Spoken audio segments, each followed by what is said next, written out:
Bienvenida o bienvenido a esta exploración detallada. Hoy, nos adentramos en una narrativa realmente poderosa. Está extraída de los evangelios sinópticos Mateo, Marcos, Lucas, tal como la presentan los fragmentos de la curación por fe y el manto de Jesús. Vamos a examinar la historia de una mujer, su nombre no lo sabemos, pero vaya, su fe tenaz la impulsó a buscar sanación de una forma muy audaz. Nuestra misión aquí es desentrañar las capas de este relato.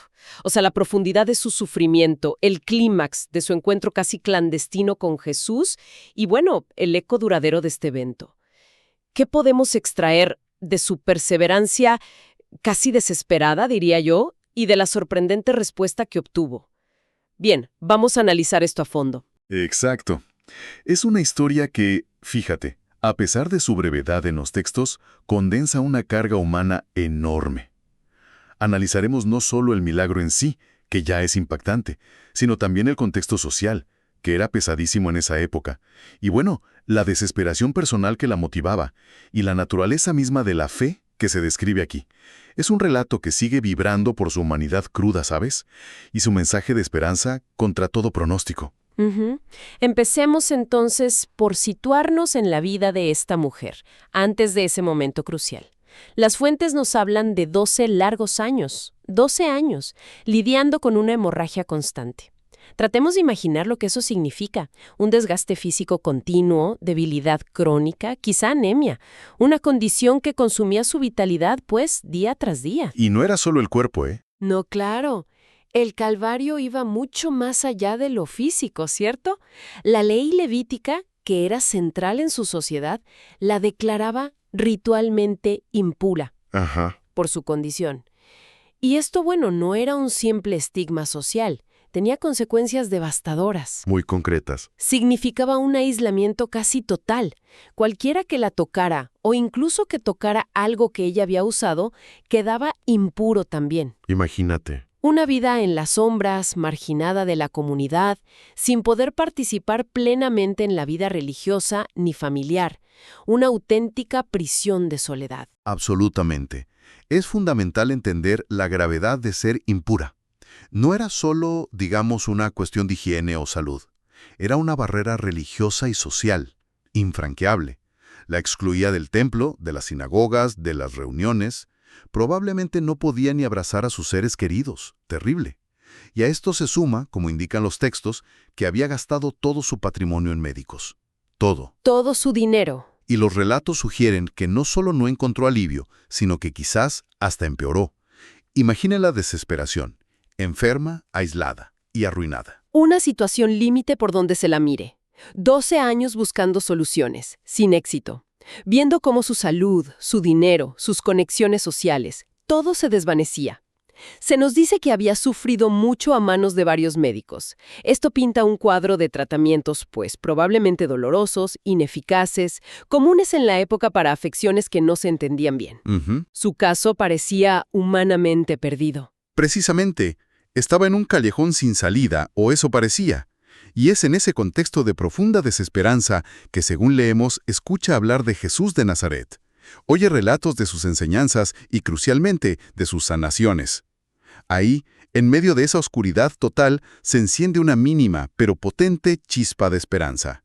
Una posibilidad, quizás la última, que la impulsa a actuar. Y aquí es donde la narrativa da un vuelco fascinante, ¿no? Lleno de tensión. Jesús llega a la ciudad, probablemente Capernaum, dicen algunos relatos, y se ve inmediatamente rodeado por una multitud, densa, caótica. La gente se agolpa, lo empuja, todos queriendo estar cerca. Y en medio de este tumulto, la mujer toma una decisión increíblemente audaz, pero también furtiva. Sí, su plan es pasar desapercibida. Totalmente. Consciente de su estado de impureza, sabe que si pide ayuda abiertamente, podría ser rechazada, reprendida, o incluso causar un problema a Jesús y a los que lo rodean. No se atreve a hablarle directamente. Claro. Su estrategia nace de una mezcla de fe profunda y, del miedo impuesto por su condición social. Los textos describen muy vívidamente cómo se abre paso entre la multitud. Podemos imaginar la escena. Ella probablemente debilitada, ¿no? Empujada, tratando de avanzar sin llamar la atención, quizás encorvada o moviéndose con dificultad, evitando las miradas, concentrada en un único objetivo. Su corazón, nos dicen las fuentes, late con fuerza. Ujú. Pero no solo de miedo, sino de una esperanza casi febril. Una idea fija la consume. Una convicción absoluta, que se resume en esa frase que se atribuye a su pensamiento interno. Si logro tocar aunque sea el borde de su manto, quedaré sana. Esto es muy revelador, fíjate, sobre la naturaleza de su fe. No está pidiendo una audiencia, ni un ritual complejo, ni siquiera una palabra directa de Jesús.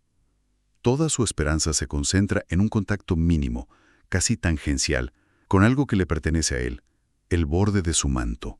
Ese detalle del borde del manto, el craspedón en griego, que se refiere a las borlas o flecos que los hombres judíos observantes llevaban en sus mantos, es significativo. Sí, lo es. Para ella, representa la conexión más accesible, el punto de contacto posible en medio de todo ese caos de su propia condición limitante.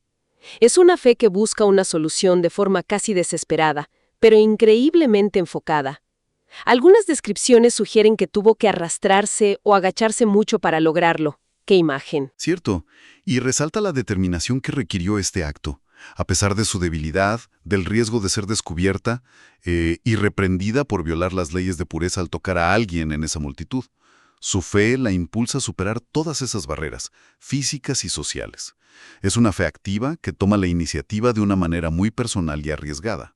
No espera pasivamente, va en busca de su sanación. Y entonces, el momento culminante. En medio de la confusión, logra estirar la mano. Sus dedos apenas rozan ese borde del manto de Jesús. Y la respuesta es instantánea. Los relatos son enfáticos en esto.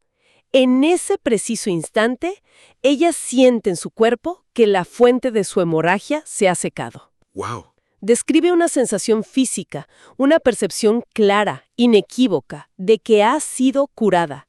12 años de sufrimiento, borrados en un segundo, a través de un toque fugaz. La inmediatez es asombrosa, de verdad. No hay un proceso gradual, no hay duda. Ella sabe que está sana. Es una experiencia interna y transformadora. Algunos textos hablan de sentir que una energía vital o una corriente de sanación recorría su cuerpo. La certeza es absoluta.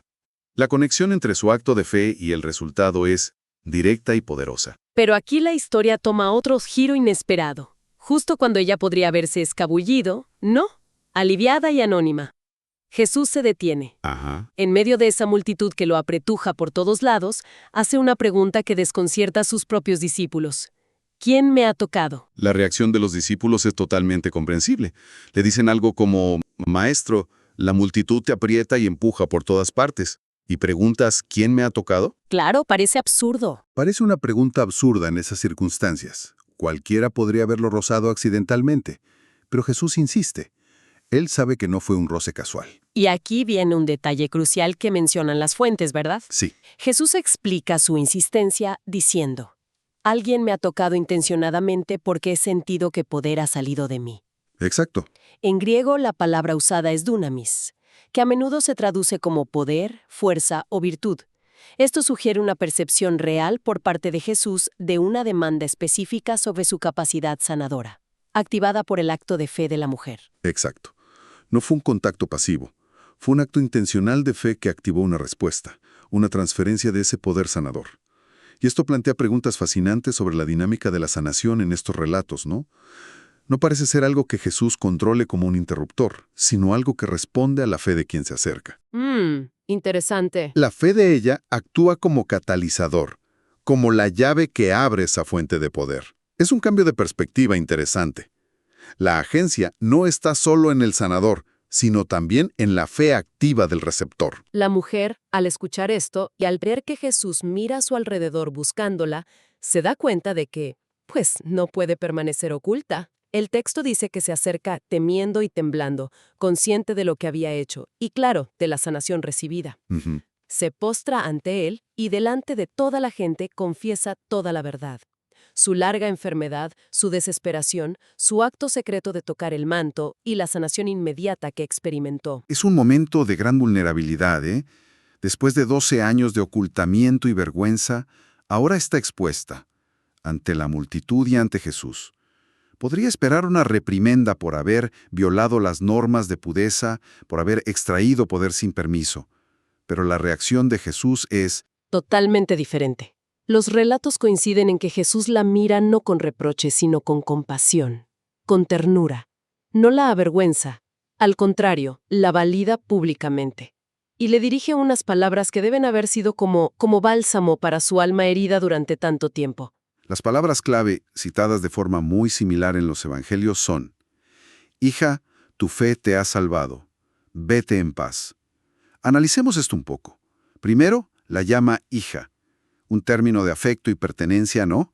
Restaurándola simbólicamente a una comunidad de la que había estado excluida. Qué importante eso. Mucho. Segundo, atribuye explícitamente la sanación a su fe. Tu fe te ha salvado. Fíjate que no dice, mi poder te ha sanado, aunque sintió salir poder. Cierto. Valida su acto audaz y personal como el factor decisivo.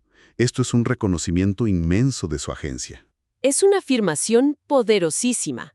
Le devuelve la dignidad, reconociendo que su propia convicción interna fue el canal para su restauración física.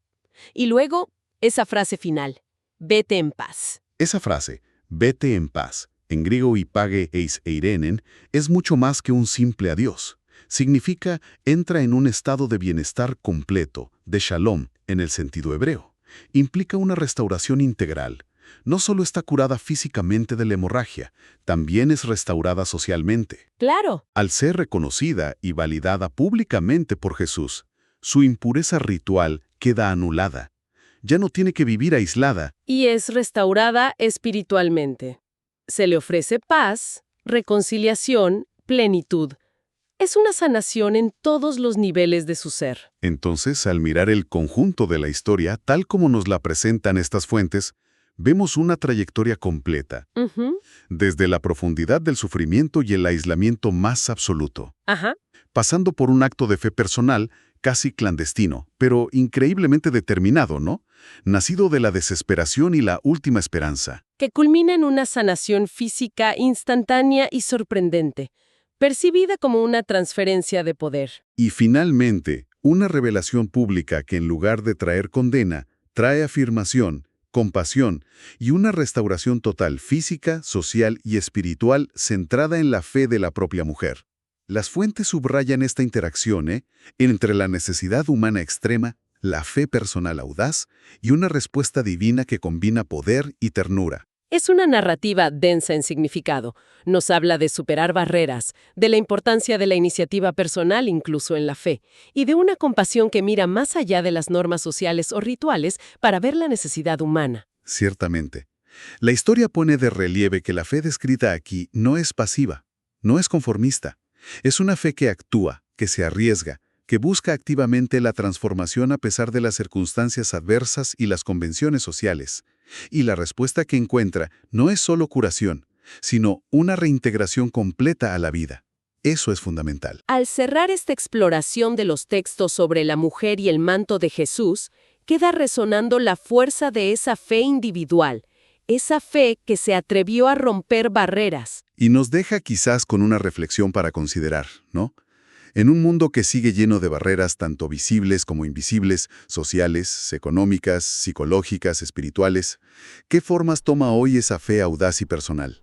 Esa fe que, contra toda lógica aparente o norma establecida, se atreve a tocar el borde del manto, esperando un cambio, una sanación, una restauración. ¿Dónde y cómo se manifiesta hoy esa interacción poderosa entre la vulnerabilidad humana profunda y la posibilidad de una transformación que va más allá de lo esperado? Una buena pregunta para seguir pensando.